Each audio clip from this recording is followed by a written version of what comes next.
chamado e a fuga de Jonas. Oh, glória!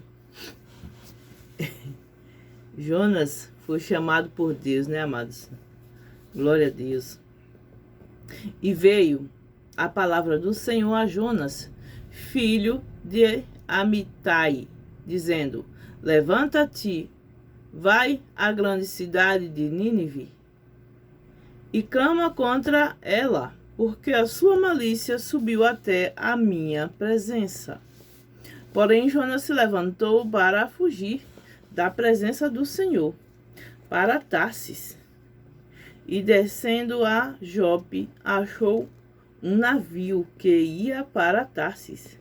Pagou, pois, a sua passagem e desceu para dentro dele, para ir com eles para Tarsis, para longe da presença do Senhor. Aleluia. Mas o Senhor mandou o mar, um grande vento, e fez-se no mar uma forte tempestade, e o navio estava a ponto de quebrar-se. Então temeram os marinheiros e clamavam cada um ao seu Deus, e lançaram ao mar as cargas que estavam no navio, para o aliviarem do seu peso. Jonas, porém, desceu ao porão do navio e, tendo-se deitado, dormia um profundo sono. Louvado seja Deus. E o mestre do navio chegou-se a ele e disse-lhe: que tens, dorminhoco? Levanta-te, clama ao teu Deus. Talvez assim ele se lembre de nós, para que não pereçamos. E diziam cada um ao seu companheiro: vinde e lancemos sortes, para que saibamos por que causa nos sobreveio este mal. E lançaram sortes, e a sorte caiu sobre Jonas. Então lhe disseram: declarará nós tu agora, por causa de quem nos sobreveio este mal? Eles queriam que Jonas falasse, né? Por que veio aquele mal sobre eles?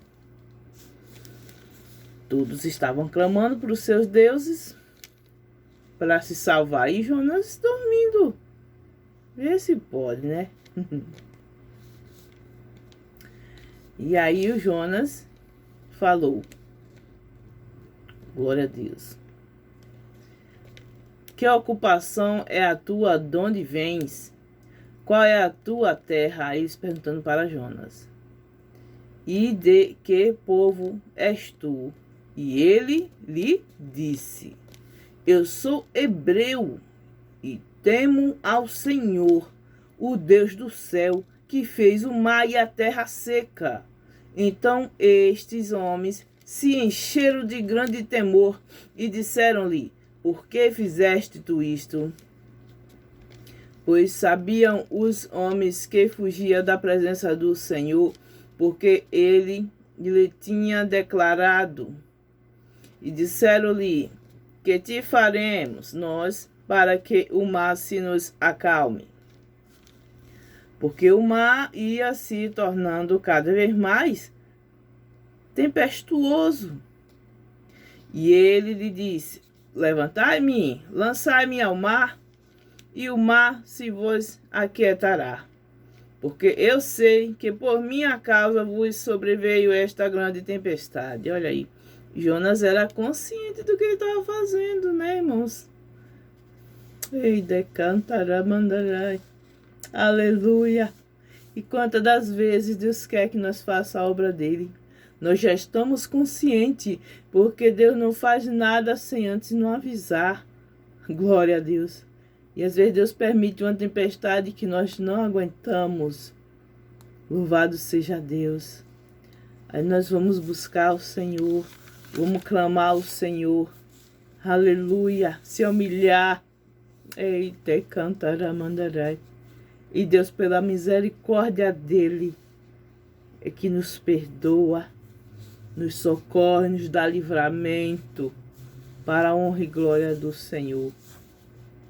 Mas aqui na referência do resumo dele está falando: Deus entra em ação e prepara uma tempestade e depois um peixe para trazer seu profeta de volta. Jonas é novamente convocado para pregar em Nínive.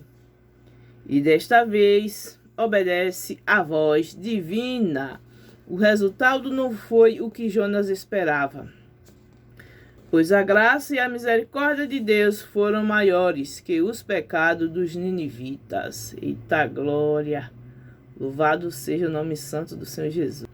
Embora a localização exata de Tarsis seja incerta, está claro que Jonas estava indo em direção contrária àquela ordenada por Deus. Ezequiel 27, 12. Deus não aceitou a desobediência deliberada de Jonas, enquanto Jonas se julgava seguro, fugindo do chamado de Deus. O Senhor interveio de maneira sobrenatural e fez cair uma tempestade sobre o mar. Aleluia. A tempestade e os marinheiros foram usados por Deus para confrontar um rebelde Jonas. Enquanto o profeta tentava fugir de Deus, foi forçado pelo capitão a invocar a Deus pedindo ajuda. Os marinheiros, embora cheios de medo, perceberam que não era possível fugir de Deus. A tempestade fez com que Jonas confessasse a sua intenção de fugir da presença de Deus, enquanto fez lembrar que Deus está sempre presente. Glória a Deus.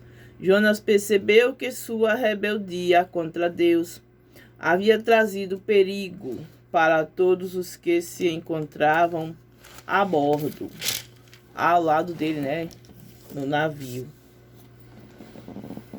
Deus tem muitas maneiras de chamar a nossa atenção. O reconhecimento de culpa de Jonas foi o primeiro passo para a sua reconciliação com Deus. Os próprios marinheiros clamaram ao Deus de Jonas por ajuda, depois que sua tentativa de volta à terra fracassou. Eles não queriam morrer por causa do pecado de Jonas, nem se culpados pela sua morte. O grande peixe foi a maneira que Deus encontrou de livrar Jonas da morte. É forte.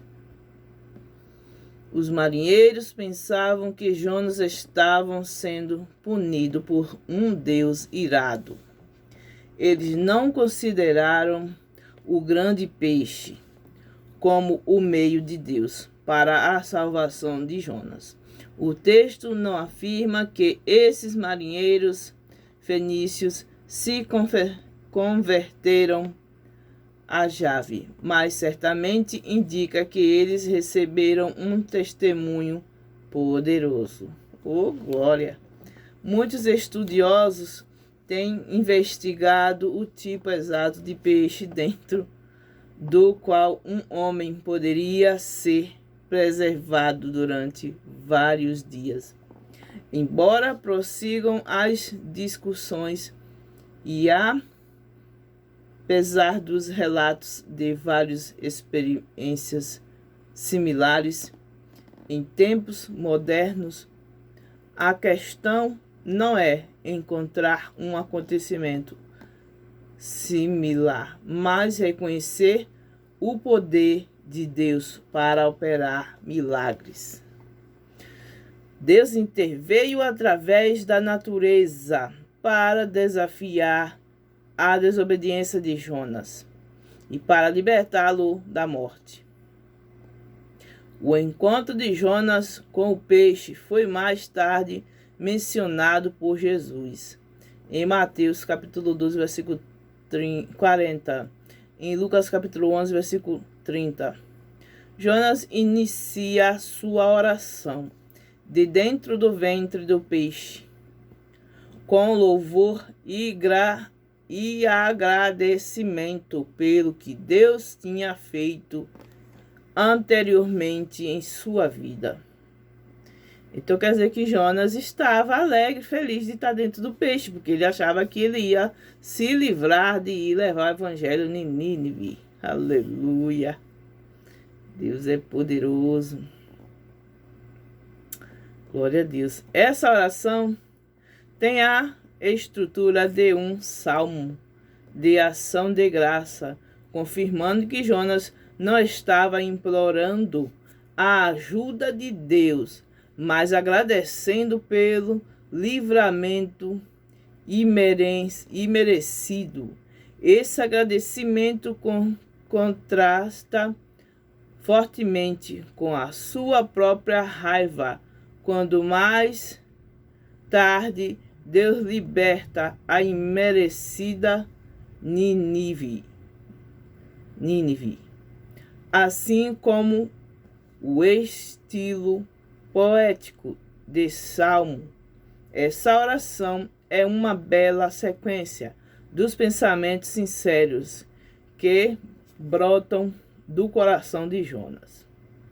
Em Salmo, o capítulo 120, versículo 1. O uso de Jonas faz de abismo o lugar dos mortos, ou a sepultura. Indica que ele pensava que morreria. Jonas, capítulo 2, versículo 2. Novamente, o Senhor resgatou Jonas da morte física. Embora Jonas tenha desobedecido deliberadamente a Deus da primeira vez, Jonas capítulo 1, versículo 3, foi-lhe dada outra oportunidade